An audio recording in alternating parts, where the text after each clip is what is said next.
Hi, my name is Professor Himadri Roy from the School of Gender and Development Studies. Today I'm going to talk about gender-based violence against non-normative sexualities.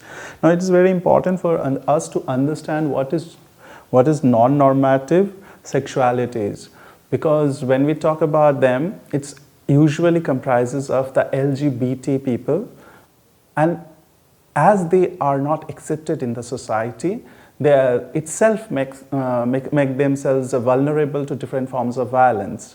And LGBT people experience violence because of their sexual orientation or gender identity, which is in short form called SOGI, or that is sexual orientation and gender identity. These violences are enacted by individuals, families, and the state. The state over here, I mean under the legal jurisdictions, the police, the administrators, the doctors who are in the hospitals, everyone creates series of violence which varies from physical to sexual, psychological to emotional, mental to spiritual, mostly motivated by the phobia for these people. The phobia is influenced by cultural traditions, social norms, religious practices, and political mores or biases.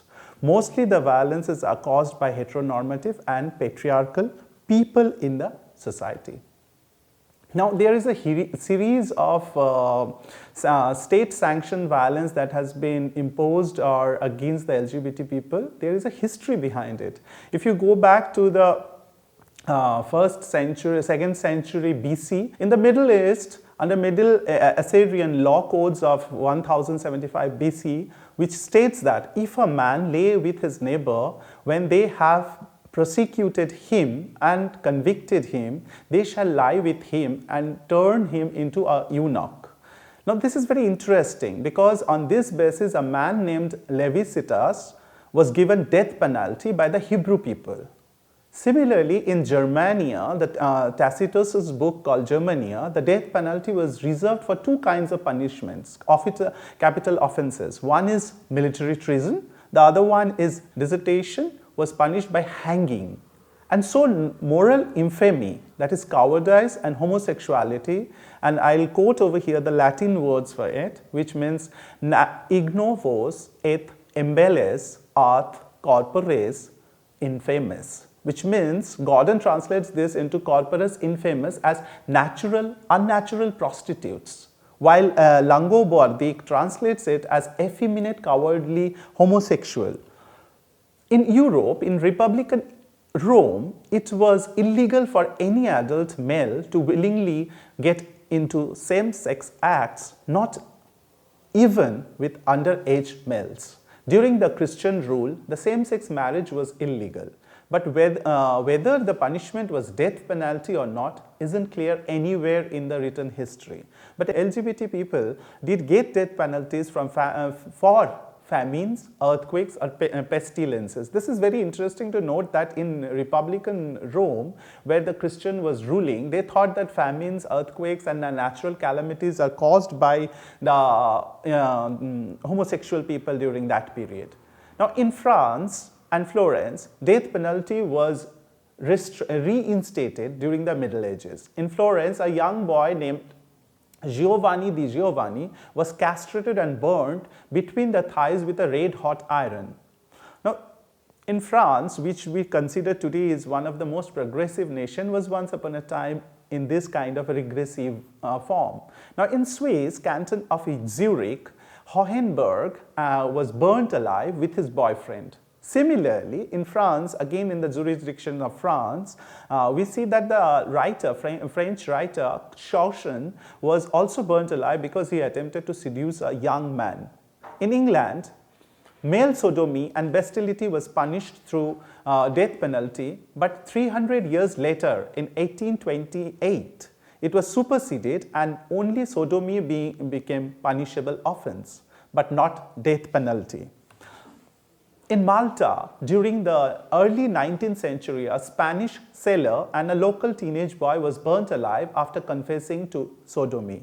But to escape this fate, overnight, we see that many teenage boys were bought as prostitutes and sold to Sicily the very next morning. In Germany, during the Nazis, homosexuals were imprisoned and taken to concentration camps. Now, in the contemporary situation, after these Middle Ages and the previous history, which we see that in contemporary situation, the criminal offenses are still being imposed onto them. Death penalty is there in Brunei, Iran, Saudi Arabia, Qatar, Mauritania, Yemen, and parts of Nigeria and Somalia. And it is criminal offense still today in parts of Africa, Asia, and Europe. Algeria, Burundi, Cameroon. In Africa, we see Algeria, Burundi, Cameroon, Chad, Comoros, Egypt, Eritrea, Ethiopia, Gambia, Guinea, Kenya, Liberia, Libya, Malawi, Morocco, Namibia, Nigeria. In some states, it's death penalty, in some, it is only criminal offense. Senegal, Sierra Leone, Somalia, again, in some places there is only death penalty, in some states it is not. South Africa, Sudan, Swaziland, Tanzania, Togo, Tunisia, Uganda, Zambia, and Zimbabwe. And in Asia, we have several countries where it is still a criminal offense. One is Afghanistan, Bangladesh, Bhutan, Myanmar, Kuwait, Malaysia, Aish, Maldives, Oman, Pakistan, Singapore, Sri Lanka, Syria, Turkmenistan, United Arab Emirates, Uzbekistan, and Gaza Strip, which is under the Palestinian Authority. And in other parts of America, we see that Antigua and Barbados, Dominica, Grenada, Guyana, Jamaica, St. Kitts and Nevis, St. Lucia, St. Vincent and the Grenadines. Over here, it is again a criminal offense. And the Pacific Islands, Kiribati, Papua New Guinea, Samoa, Solomon Islands, Tonga, Tuvalu, and Cook Islands. These are some parts of the world where we have, I'm over here showing you a map which shows that in some parts it is still like having same-sex intercourse is illegal, while in some it is a death penalty. This map shows, the world map shows everything about it. Now in India, it is very interesting that the whole procedure started back in the 19th century. Before that, there is no evidence of same-sex punishment are considered to be as same-sex offenses are considered to be unnatural or something like that. As soon as the British came, the imposition of the penal code, section 377 has been imposed. Now what is 377? It is considered to be unnatural offense. I quote from the legal books, "Whoever voluntarily has carnal intercourse against the order of nature with any man, woman or animal shall be punished with imprisonment for life or with imprisonment of either description for a term which may extend to 10 years or shall be liable to fine." Now this is very interesting. For several years, decades, I might say over here, for decades there was no rule against this. But in 2009, in 2nd July, Delhi High Court, two justices, Justice A.P. Shah and Justice A.S. Muralidhar, decriminalizes this section as a case against the Nas Foundation and the government of NCT Delhi. Now again in 2013, 11th December, a bench consists of J.S. Sanghvi and S.J. Mukhopadhyay of the Supreme Court of India overturned the Delhi High Court judgment in a petition filed by Suresh Kaushal versus Nas Foundation. Now this is a history why I am saying, because you can see how the things were taking turn in this 21st century gradually.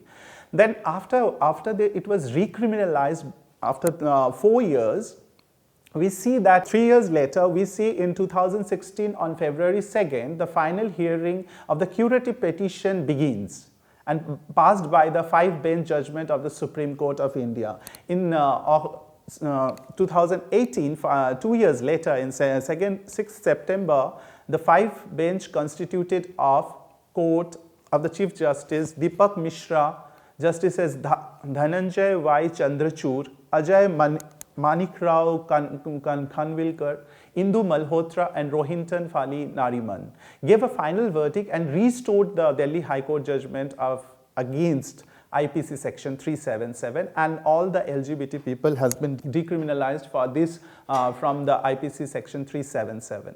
Now, why is this violence is happening? It is happening because of LGBT people face violence not only because there is no legal space for them for centuries, but also for norms, tradition, practices, cultures, prejudices and biases that rules the society. Now, these rules have always been imposed by heterosexual people or cisgender people, what we call cisgender people. Now, if you see gender that way, there are three genders. One is cisgender, and one is transgender, the third one is homogender. Now, this is very interesting that all the cisgender people or the heteronormative people impose these violences which are influenced by culture, society and religion. And therefore, they occur at three different levels. One is on the individual level, the second one is on the family level, and the third one is society, and then comes states. Now, this is when we see the individual level, it is almost the same that we have gender-based violences everywhere. One is murder, suicide, sexual assault, rape and gang rape, kidnap, robbery, but sextortion is very different in this. We'll talk about that. Now, let's start with murder or homicide. As any other gender-based violences, murder and homicide is forced upon LGBT community for different reasons. Several cases across the country has been registered as violence against the LGBT people community by individuals. Reasons vary from one case to the other. It ranges from personal enmity to a sense of loss, dismissing love proposals, to sense of despair or coming out. Some of the cases registers are given below. I'll just quote the latest ones. I'll not go on all the histories of it, but a few of them. In October 2020 in Ghaziabad, that's in UP, Uttar Pradesh, Naveen Das, one of the event organizers of the LGBT community, was murdered by his boyfriend, Taib. In September 2020 in Ali, Bihar, Delhi, Sunny Dayal, a pantry staff with the Volvo bus, was murdered by his dating partner Arjun Kumar and two of his accomplices. Sunny met, and very interestingly, they met through a dating app called Blued, and Arjun took him to a jungle where they tried to snatch away all his material possessions like mobile phone, watches and purse and everything. And then when Sunny resisted, Arjun killed him with two of his accomplices. They were caught red-handed after 2 days of the event. In June 2020, in Attakulam, Pudur, near Mangalore, a 16-year-old boy was murdered by his boyfriend, 23-year-old, because there was a sense of fear that his lover would tell everyone about their sexuality and his marriage would be hampered. In November 2019, in Bandra, Mumbai, Parth, an MBA graduate, murdered his boyfriend Dhaval, who was also an engineer with one of the IT firms. Dhaval saw Parth was seeing someone in a very compromising position, which Dhaval could not control, and therefore he killed Parth at that moment. In July 2019, in Amarpeet, Hyderabad, Shrikant Reddy was murdered by his boyfriend S. Naresh in a hotel where both of them met, because Reddy was supposed to get married very soon, which was not accepted by Naresh, and therefore he killed his boyfriend. The second kind of violence that individuals cause upon themselves is suicide, as most of the gender violences happen. And in India, we have innumerable of cases has been registered in this category. In August 2020, in Assam, a gay couple, Brajen and Ankur, committed suicide for not being accepted by the society. In July 2020, in Nilankarai, Chennai, a Vingshu working in a salon committed suicide for being ridiculed as homosexual. He consumed poison and then got drowned in the sea. In June 2020, in Bareilly, UP, a 16-year-old boy killed himself to death because the society failed to accept him as kinnar, which is called transgender in academic languages. In May 2020, in Goa, Anjana Harish, who was 21 years, a college student, committed suicide because of non-acceptance of her sexuality by the family. Now, beside these two forms of homicide and suicide, we have the most common form of violence, gender-based violence against the LGBT individuals, is rape and gang rape. Now, if you see into the history of the LGBT violences that has been happening across, in August 2020 in Thane, in Maharashtra, Thane of Maharashtra, a 39-year-old man was gang raped by 4 as he went for a walk outside his home after dinner, just to have a cigarette in a lonely place.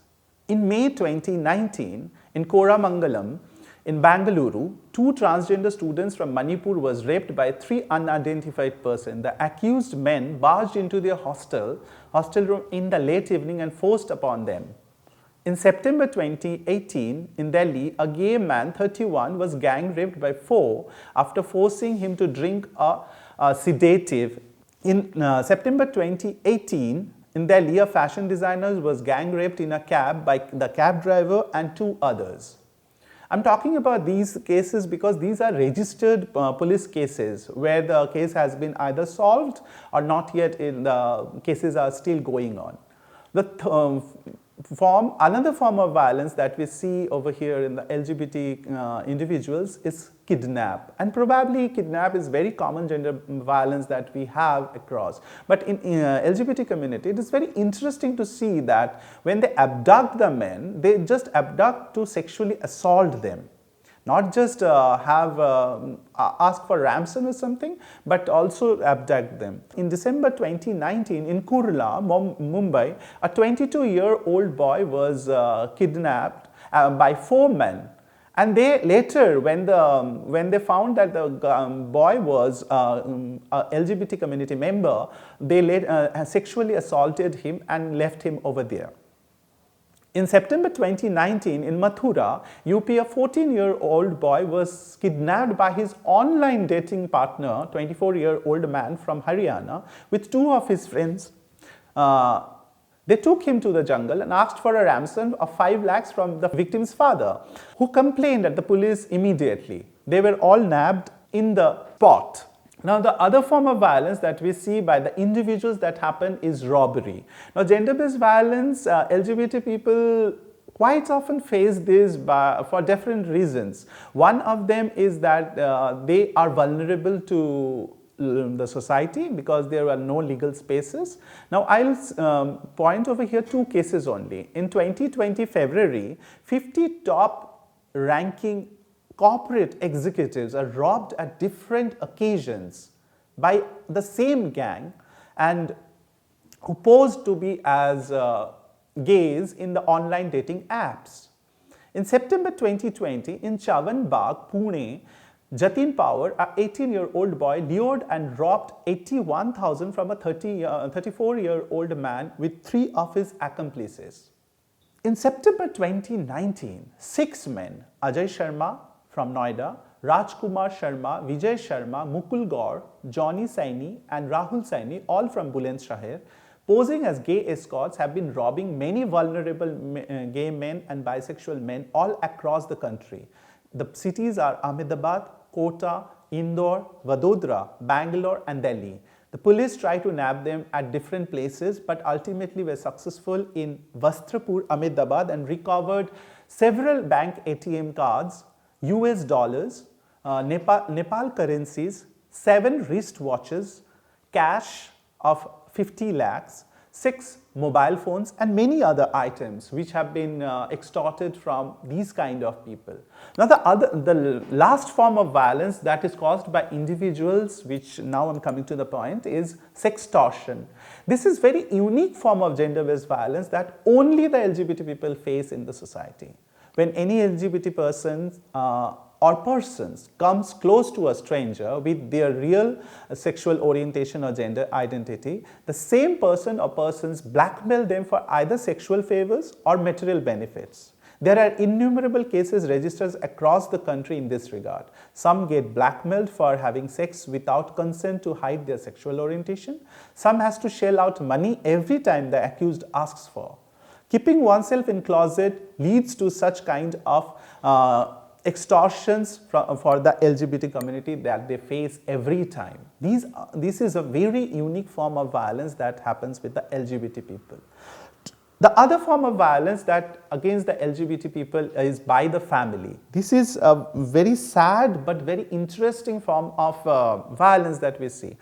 One form is called corrective rape. Now, what is corrective rape? Corrective rape, also called curative or homophobic rape, is a hate crime in which one or more people are raped because of their perceived sexual orientation and gender identity. The common intended form is rape as seen by the perpetrator to turn the person into heterosexual or enforce conformity of the normative person. The perpetrator is usually rapes the victim with the consent of the family members. And sometimes the family member also takes part into it to change the person, LGBT person, into a heteronormative person. And the second form of violence that the family imposes upon the LGBT people is conversion. And LGBT people face this many a times. Most of the time, the family member or members, the guardian or guardians, force the LGBT people to behave in a normal, quote unquote, normal and lead a heteronormative life. For this, the family takes either the help of a trained doctor or doctors or psychiatrists or psychiatrists who gave them sedatives and electric shocks to make them heterosexual or cisgender. Or they take the LGBT child to an exorcist, which is called tantrics in common form, thinking that the spirit of homosexuality can be evaded off with the superstitious practices and culture. The case, the death of Anjana Harish that we have talked about, who committed suicide in Goa, is a repercussion of such conversion therapy because the parents did not accept her surgery. That's why she had to run away from there with her friends, and then she committed suicide in Goa. The other phase of violence that is against the LGBT community is caused by the society. The two important over here are bullying and bashing. Now, I'll talk about this. Bullying and bashing are two forms of violence that takes place in the open air by the society against the LGBT people. The LGBT people are not accepted by the society many a times. So, they are always verbally abused and physically tortured. At many places, they are physically assaulted by the heteronormative society. This is commonly seen in high schools and colleges, and the victim cannot even complain to anyone, as there is no mechanism to control this form of violence against the sexual orientation and gender identity of this form. The other forms of violence that the society causes is very common, that is murder, sexual assault, rape or gang rape. They face, the LGBT people also faces the same. If you see the National Crime Record Bureau data, you'll see that there are several cases registered across the country. The reasons are various, like personal enmity, they are property related, property enmity due to positions and power, neighbors envy or sexual target, and many more. The third form, the last form that the society causes is sextortion, which we have talked about in the individual cases, and this also is done at the society level. Now, how it differs in the society level is when, in many cases, when the victim is being forced for sex without the consent of the victim to hide his or her sexual orientation or gender identity, the accused one asks for monetary or material benefits. These can be anyone, it can be a neighbor, it can be in the institution or the employee or some employee or colleagues or friends or someone. It is not necessary that they are not related. Many times it has been seen they are related. The other form of violence, the other phase of violence that we see against the LGBT people is caused by the state. The bashing that we are talking about. The second that is very important for us is digital rape. Now, we'll talk first about the bashing. This form of violence is quite often seen with the state administrators, especially police, forcing upon the LGBT people openly. For instance, whenever a transgender or feminine gay man goes to complain in the police, many times they are evaded off by the police personnel in the station. Or when a transgender goes to the doctor for emergency treatment, they are left unattended.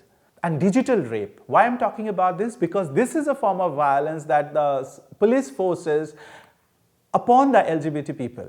The form of violence is faced again by the transgender and feminine gay men. The baton or lathi are forced through the anus by the policemen whenever they want to face the police. The other forms of violence, gang rape, rape and sexual assault are done many a times in this country up to the LGBT people by the police themselves. Sextortion is also the form. If a police comes to know about the sexual identity, they do take out monetary or material benefits from the victim. Thank you.